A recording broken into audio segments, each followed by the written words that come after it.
জয় যিশু। প্রথম পাঠ প্রবক্তা ইসায়ার গ্রন্থ 50 অধ্যায় 4 থেকে 9তম পদ। শত লাঞ্ছনা অত্যাচারের মুখেও প্রভুর সেবকের সহিষ্ণুতা। প্রভুর সেবক এই কথা বলছেন, প্রভু ভগবান আমাকে দিয়েছেন শিষ্য সুলভ এমনই রসনা, যাতে আমি শ্রান্ত মানুষকে আশ্বাসের কথা শুনিয়ে যেতে পারি। প্রতিটি সকালে তিনি আমাকে জাগিয়ে তোলেন, আমার কান দুটি জাগিয়ে তোলেন, যাতে আমি শিষ্যেরই মতো তার কথা শুনতেই পারি। প্রভু ভগবান আমার কান দুটি উন্মুক্ত করেছেন, আর আমিও কোনো প্রতিবাদ করিনি, পিছিয়েও যাইনি। সেদিন যারা আমাকে মারছিল, পিঠ পেতে দিয়েছি তাদের সামনে। যারা আমার দাড়ি ছিঁড়ে নিচ্ছিল, তাদের দিকে গাল পেতেই দিয়েছি আমি। কেউ আমাকে লাঞ্ছিত করলে, আমার মুখে থুতু দিলেও মুখ লুকোইনি আমি। স্বয়ং প্রভু ভগবানই তো সহায় আমার, তাই কোনো লাঞ্ছনা আমাকে ছুঁতেই পারেনি। তাই আমার মুখ কঠিন করে তুলেছি পাথরেরই মতো। আমি জানি লজ্জিত হতে হবে না আমায়। যিনি আমাকে নির্দোষ বলে প্রমাণ করে থাকেন, তিনি তো আমার কাছেই আছেন। কে আমার বিরুদ্ধে কথা বলার সাহস দেখায়? বেশ তো, চলো আমরা একসঙ্গেই সেই বিচারকের সামনে গিয়ে দাঁড়াই। কে আমার বিরুদ্ধে অভিযোগ আনতে চায়? বেশ তো, সে সামনেই এসে দাঁড়াক। স্বয়ং প্রভু ভগবানই যখন সহায় আমার, কেই বা প্রমাণ করতে পারে অপরাধী আমি? প্রভুর বাণী। ঈশ্বরকে ধন্যবাদ।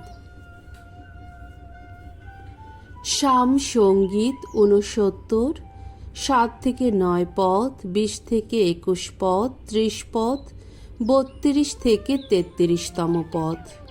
ধুয়ো। এই অনুগ্রহের কালে সাড়া দাও প্রভু আমার ডাকে। ওগো ঈশ্বর, তোমারই জন্যে কত লাঞ্ছনা পাচ্ছি এখন। তোমারই জন্যে কত লজ্জায় ঢাকছে আমার মুখ। নিজের ভাইয়ের কাছে আমি যেন অচেনা কেউ, সহোদর ভাইয়ের কাছে আমি যেন বিজাতীয় কেউ। ওগো, তোমার গৃহ সেবার আগ্রহ আগুনেরই মতো গ্রাস করেছে আমায়। তোমায় যারা লাঞ্ছনা করে, দেখো আমারই ওপর এসেছে নেমে তাদের সে লাঞ্ছনা। লাঞ্ছনা পেয়ে পেয়ে ভগ্ন হৃদয় আমি, আশাহীন আমি। চেয়েছিলাম একটুখানি দরদ, কিন্তু বৃথাই চাওয়া। ভেবেছিলাম কেউ দেবে সান্ত্বনা, কিন্তু পেলাম কই।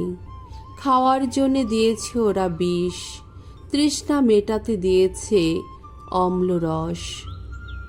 আমি এবার ঈশ্বরের নাম স্তুতি গাইব গানে গানে, ধন্যবাদ জানিয়ে গাইব তার গৌরব গাথা। নম্র চিত্ত যারা, সব কিছু দেখে আনন্দই পাবে তারা। বলবে তারা, তোমরা ঈশ্বরের অন্বেষী যারা, তোমরা চিরজীবী হও। ভগবান তো দীনদরিদ্র মানুষের ডাকে সাড়া দেন। কারারুদ্ধ ভক্তজনকে তিনি তো করেন না অবহেলা। বাণী বন্দনা। ওগো প্রেমের ঠাকুর, তোমায় করি গো নমস্কার। পরম পিতার কত অনুগত হয়ে বদ্ধ ভূমির মেষ শাবকের মতো শত্রুর হাতে ক্রুশ পর্বতে তুমি করলে আত্মদান।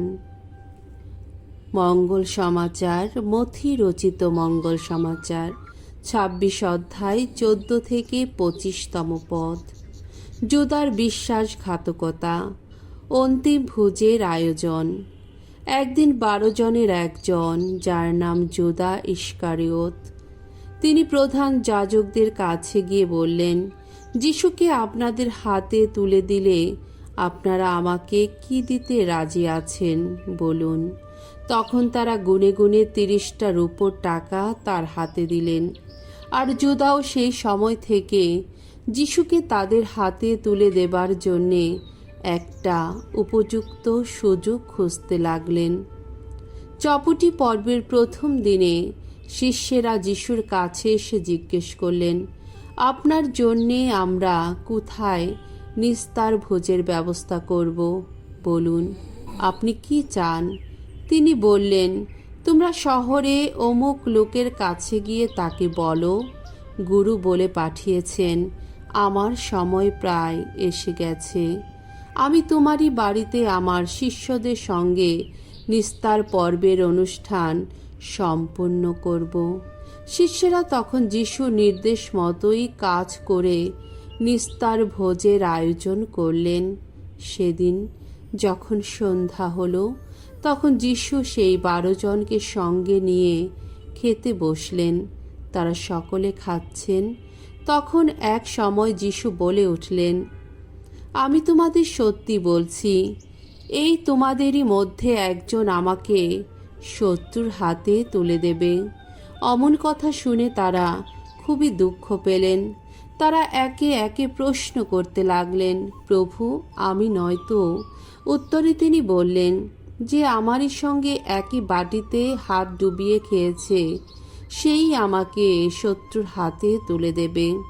হ্যাঁ, এবার মানবপুত্র চলে যাচ্ছে, শাস্ত্রে ঠিক যেমনটি তার সম্বন্ধে লেখায় আছে যে সে চলে যাবে, কিন্তু হায় রে সে মানুষ, মানবপুত্রকে যে শত্রুর হাতে তুলে দিতে চলেছে। সে যদি না জন্মাতো তার পক্ষে ভালোই হতো। তখন জুদা, যিনি তাকে শত্রুর হাতে তুলে দেবেন, তিনি বলে উঠলেন, গুরু, আমি নয়তো?